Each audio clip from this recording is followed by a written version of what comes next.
আসসালামু আলাইকুম রহমতুল্লাহ বিসমিল্লাহির রহমানির রহিম। আসছি হলে গাছা রোডের ভিতরে গাছা উচ্চ বিদ্যালয় সামনে নিলয় হাউজিংয়ের ভিতরে। সকাল সকাল ড্রাইভার নাই, গাড়ি নিয়ে যাই আসলাম টাওয়ারের টিপে।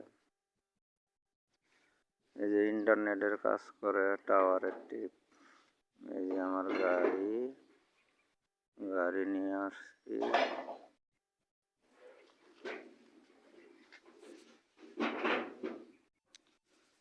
তো গাড়ি লোড হচ্ছে।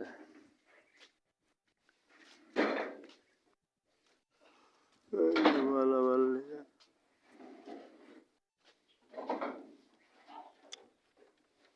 এই তো গাড়ি লোড হচ্ছে, মালামাল নিয়ে রওনা দিব ইন্টারনেটের কাজের উদ্দেশ্যে।